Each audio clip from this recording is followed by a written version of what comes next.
This is taking a just do the thing. Welcome to Runescape.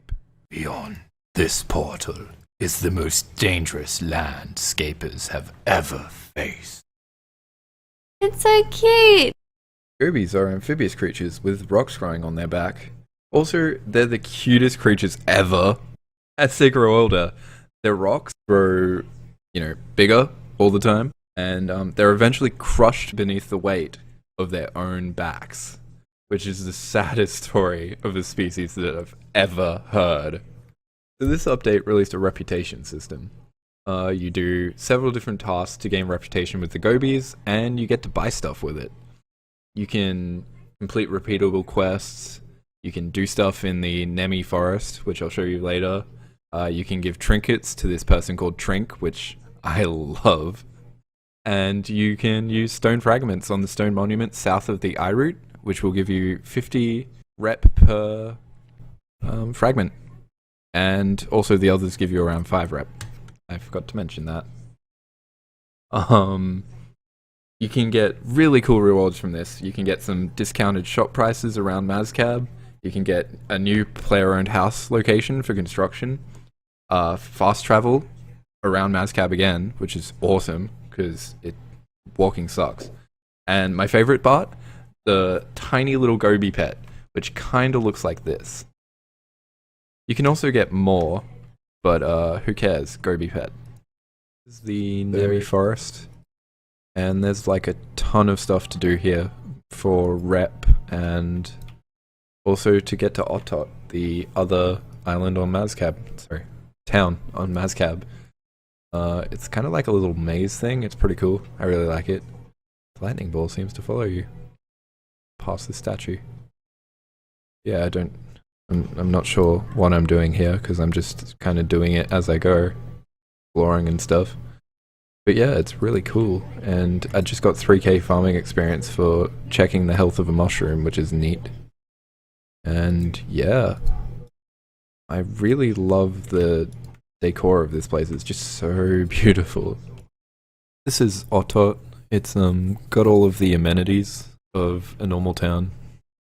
The bank, got the other end of the supply runs, which is the they're calling them Gobi bands. They're basically war bands with safe PvP rather than bad PvP, like wilderness PvP. And you just take supplies from one town, run them through, go to the other town, and hand them into the person for rewards. So that's Gobi bands. It comes from Otot to the other one, Kanatan, I think it's called. Here's another Akka, so this is the wisest one of the Otot town, which is pretty neat. And I love their names. Apparently the names are randomly generated on each server, so each server has different names, but this one over here, called Zane from One Direction, which I found quite funny. And there's Vince. Can't see any. Paolo. There's some cool little names and Easter eggs in the names. There's one called Gaben, apparently, that was from a live stream.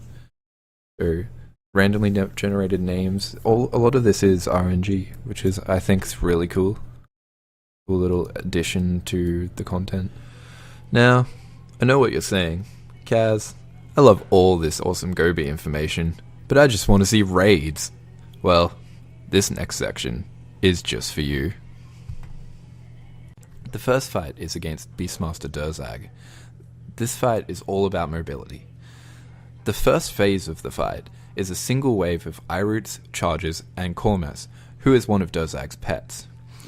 The Chargers can swarm a player and will destroy them easily, if not taken care of early. After everyone is killed from the first phase, Durzag will spawn with 2 pets, Kra and Tuz. This will initiate phase 2. Once phase 2 starts, several Chargers pens will spawn around the arena. They can be opened to reduce the damage in the later swarm attack he does, when he calls out all of the Chargers. Durzag needs to be kited around the arena, while Kra and Tuz are kept far away from him. This will reduce his damage dramatically. At some point in the fight, Durzag will scream, and this will release all of the charges from the cages that have not yet been killed. This can easily overwhelm all of the players because they are really strong and really quick. Being able to charge the players also makes them unpredictable, so watch out for this attack. While kiting Durzag around the room, you can repair the gongs that the Gobies ran out of. Once repaired, you can then ring them when he is near, and this will reduce his accuracy. Ring all 4 throughout the fight to make it much easier than it was originally. The final attack he does, randomly throughout his phase 2, is summon waves of bombs, which can be diffused by clicking on them, otherwise they will do 1k managed magic damage.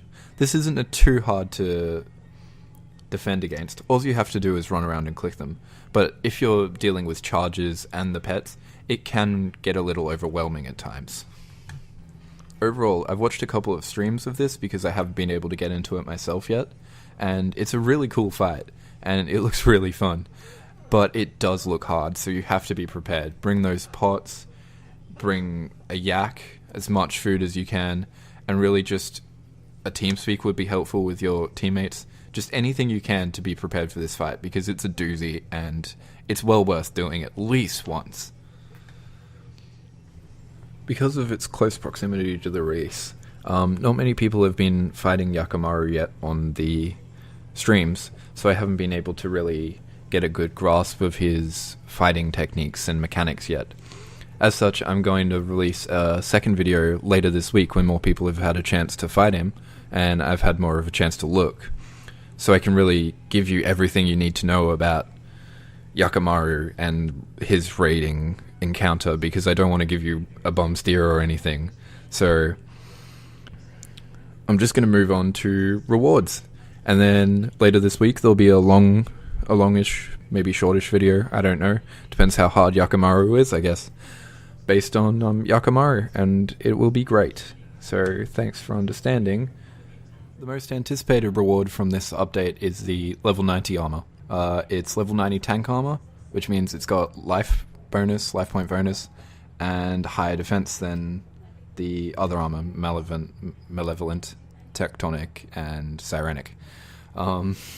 Which is really, it wasn't thought to be really going to be that good, because of the way tank armor worked in the game before this, but they've made raids, they've changed it, so one, it's the tank armor is better for raids as far as I understand it, and also two, they have some very powerful abilities. Those 2 abilities are for the buyable version and Acto version of the armor, which is the Acto is the drop version. There's a chance that all defensive abilities will have their cooldowns reset when you're wearing a full set of either Acto or buyable, or a mix of the two. And when you're wearing the full set of Acto, you also get the extra ability. Wearing a shield increases damage by 50% of a Tyre equivalent offhand weapon. So if you wear a chaotic shield, you get a T80 offhand weapon, 50% of that added onto your damage, which is amazing, because it brings them more into line with DPS of power armor, or at least hybrid armor, and also it keeps them competitive, basically, which is amazing. And these effects are common across all 3 of the different sets. The other big unique drop from Durzag is Little Tuzzy. He's just a cool little pet who's based on the pet Tuz from the actual fight. We also originally thought that Kra Jr. was a drop, but it turned out that he's actually a rare spawn that you can capture in Nami Forest in the actual mazcab. The final unique drop for the raid bosses is a Codex, which allows you to unlock 4 different abilities, 1 at a time, obviously, and or 2 at a time in the case of one of the abilities. And it's a tradable one, which is currently selling for 15 mil GE price, but probably selling for something much higher than that right now, considering how rare it is. The first ability, Storm Shard, stacks up to 10 times on the target, and then it logs all of the damage that would have been done while it's active. and once Shatter is used, all of this damage is applied all at once, so it's like a huge burst move, and it's done for a maximum of up to 30k damage. The second one is Onslaught. This is a channeled ability which drains 25% of adrenaline per tick. After adrenaline is drained to 0, it drains half of your life points every tick, with a minimum hit to you of 1k damage, so it can kill you. And this will tick against the boss for every tick for very high damage. It's a really cool risk versus reward strategy, which I love when they put in moves like this. The final two abilities are called Corruption Blast and Corruption Shot. They're the same ability, but for a mage or a ranged spec. They both apply a 6-second dot to the target, which then tries to jump to other nearby targets. So this is great for a raid-based battle like Durzag there, which would be great. Thanks for watching my Bumper Raids episode of RuneScape Update News, and be sure to tune in later this week for the second half. Remember to leave any questions you have below in the comments, and hit that like and subscribe button to see more awesome RuneScape content. Thank you. Kaz out. The home of the gobies. They're adorable aquatic... or what's the other one? Not aquatic. They're adorable.